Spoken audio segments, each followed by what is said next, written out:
انسان کو چاہیے کہ نا امید نہ ہو، کیونکہ مایوسی جو ہے وہ کفر تک انسان کو پہنچا دیتی ہے۔ اگر انسان کوئی کام کرتا ہے لیکن وہ آخر میں پست پڑ جاتا ہے، کمزور پڑ جاتا ہے، تو اس کو چاہیے کہ اس کو اور ٹرائی کرے اور کوشش کرے اس کو صحیح ڈھنگ سے کرنے کی، کیونکہ انسان جب کسی کام کو کرتا ہے تو اس میں مشکلات، اس میں پرابلمس، اس میں بڑے بڑے ایشوز کھڑے ہو جاتے ہیں، جس کی وجہ سے انسان جو ہے وہ نا امید ہو جاتا ہے اور انسان یہ سمجھتا ہے شاید اب میں نہیں کر پاؤں گا۔ تو ایسا نہ سمجھے، اگر تمام دنیا کے لوگ آپ کا ساتھ چھوڑ دیں تو آپ کو کوئی ٹینشن لینے کی ضرورت نہیں، یا ہمیں کوئی ٹینشن لینے کی ضرورت نہیں،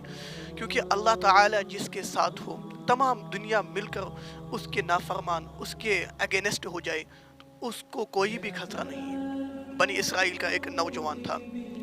جو بڑے گنہگار، ایسا گنہگار تھا کہ اس کی بستی میں تمام لوگوں میں وہ سب سے پہلے نمبر پر آتا تھا، تو اس نے ایسے بڑے بڑے گناہ کیے کہ بستی نے تنگ آ کر اسے اپنی بستی سے نکال دیا، تو وہ مجبور ہو کر، لاچار ہو کر ایک جنگل میں پہنچا، جہاں کچھ دنوں کے بعد اسے کھانے پینے کی چیزوں کی ضرورت پڑی، تو وہ نوجوان پست پڑا، تو ایک دن وہ بہت بیمار ہوا، تو بیمار ہونے کے بعد اس نے اپنے آگے سامنے دیکھا تو اسے کوئی نظر نہیں آیا جو اس کی مدد کرتا، اس نے دائیں دیکھا تو کوئی مدد کرنے والا نظر نہیں آیا، بائیں دیکھا تو کوئی نظر نہیں آیا، تو اس کے دل میں اب آخری امید بچی تھی، تو وہ تھی اللہ کی امید، تو اس نے اب نظریں اٹھا کر اللہ تعالیٰ سے دعا کی، یا اللہ میں نے جتنے بھی گناہ کیے میں مانتا ہوں کہ میں ان کو ایکسیپٹ کرتا ہوں، میں اپنی غلطیوں کو مانتا ہوں کہ میں نے غلط کیا ہے، لیکن یا اللہ تو معاف کرنے والا ہے، یا اللہ میں نے سنا ہے کہ تو معاف کرنے والا ہے، یا اللہ مجھے معاف کر دے۔ تو یہ الفاظ کہتے کہتے اس شخص کی موت ہو گئی، تو کچھ وقت کے بعد اللہ تعالیٰ نے وقت کے نبی کے پاس پیغام بھیجا کہ اے میرے نبی علیہ الصلوۃ والسلام، آپ فلاں جگہ میں جنگل میں جائیں، وہاں میرا ایک ولی پڑا ہے، اس کا جنازہ پڑھی۔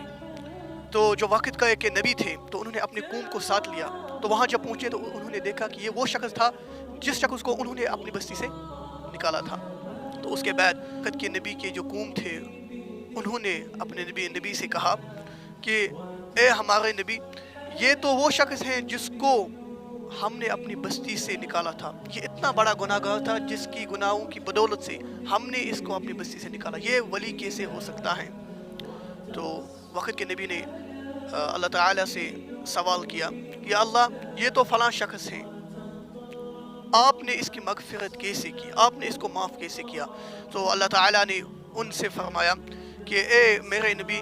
اس نے ایک ایسی توبہ کی ہے کہ اگر یہ مرتے وقت وہ الفاظ تمام امت کے لیے، تمام پوری کائنات کے لیے استعمال کرتا تو اللہ تعالیٰ فرماتے ہیں کہ میں ان سب کو معاف کرتا۔ اللہ کی قسم، اللہ سے مانگے، اللہ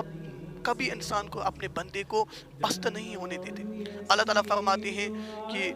میری جو رحمت ہے یہ میرے غصے پر ہر وقت باقی رہے گی۔ تو انسان کو چاہیے کہ اگر گناہ ہوتے، باقی چیزوں میں انسان انوالو ہوتا ہے، جس کی وجہ سے انسان کو دکھتا ہے کہ میں کسی مصیبت پرابلم میں پھنس جاتا ہوں، اور یہاں سے یہ کہ میں گنہ گار بھی ہوں تو اللہ تعالیٰ مجھے معاف نہیں کریں گے، نہ ایسا کچھ بھی نہیں ہے، بلکہ اللہ تعالیٰ کو